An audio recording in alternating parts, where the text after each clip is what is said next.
Hey, what's going on, guys? Today I got a pretty awesome knife for you. It is the HKT, the Hunter Killer Tracker by Tops Knives. Guys, this thing is insane. Nice little combat knife from Tops.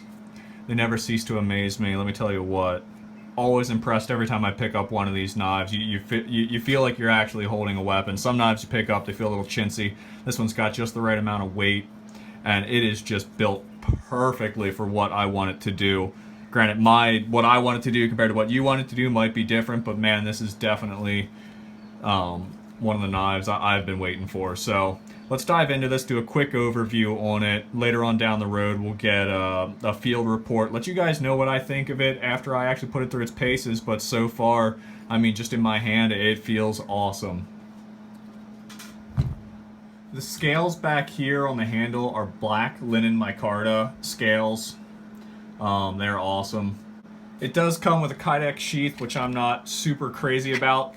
Now, the fit and finish on this sheath itself is superior, but the thing I'm not crazy about is this clip back here. I can't get it to hold on to anything, so I'm going to go check with Tops and see if I can swap this out with a different clip that has a more positive grip on your belt or molly webbing. This one just doesn't seem to do the job for me. That's just my opinion. It's not holding as tight as I'd like it to, so I'm going to change that out. That's just probably one of my only complaints about this.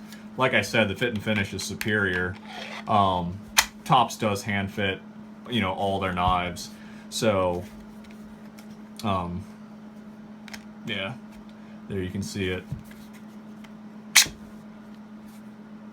I mean, that's awesome. You're not getting any rattle either. I mean, it's not making any noise in there whatsoever. So that's a huge positive. I mean, there we go. But I'm being a total jerk about it. But, you know, running, you're not going to be making any noise. I like that. That's awesome. That's the type of fit you want from your Kydex sheath. So that's one positive to look at, minus the belt clip. Overall length on this bad boy is about 9¼ inches, with about a 4-inch blade length. And obviously the overall cutting edge is 4 inches. There's a secondary cutting edge of about 1 inch, which is back here. Let's just get a closer look at this secondary cutting edge, just so you guys can see that. You know, it is about 1 inch. As I said before, it's 1095 high carbon steel with a Rockwell hardness of about 56 to 58, somewhere in between there. So that's not bad. Okay, so just like the Tactops Karambit and the Backbite, this is a C. Despin designed knife. He actually has his signature cutting edge back here, which I can show you. On the Tactops Karambit, you can see it right there. That's signature cutting edge. These are actually two of my favorite knives from Tops. Just my personal opinion. I own about 4 or 5. But these two definitely take the cake. But enough of that. Let's get into weight. 7.3 ounces. We'll throw the sheath on there. And that's going to put us at overall weight is 9.6 ounces. So that's not too bad. I'll see if I can get it to focus on that real quick so you guys can see it. And not very heavy. I mean, for what it is, it's got weight to it. You know, you definitely know you're holding a knife.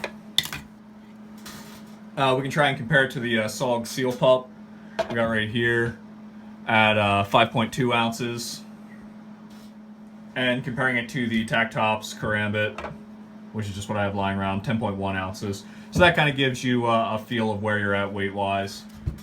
Yeah, like I was saying, as far as this being a combat knife, it definitely has a very positive grip. I mean, when you hold this, you definitely feel like it's not quite a Karambit type feeling to it. Obviously, you don't have that hooked blade. It's almost kind of going back the opposite direction.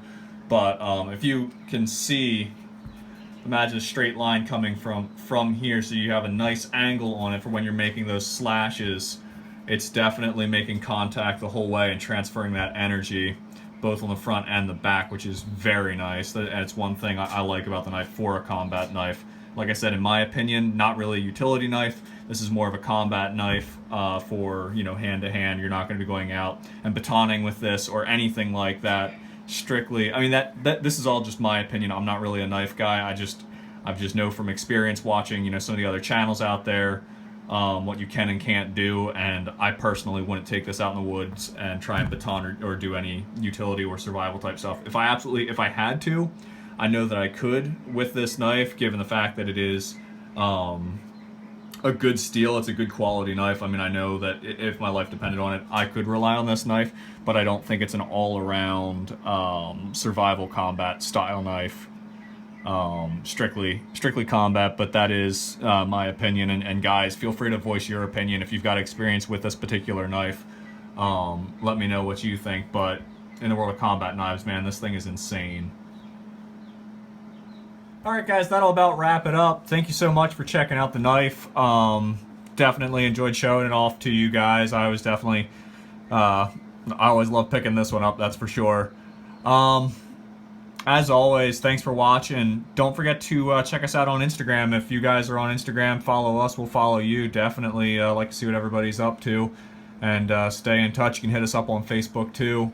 Links are down in the description. Links are also in the description to this knife. We picked this particular one up on Amazon for a pretty good deal. I will post that link in the description as well.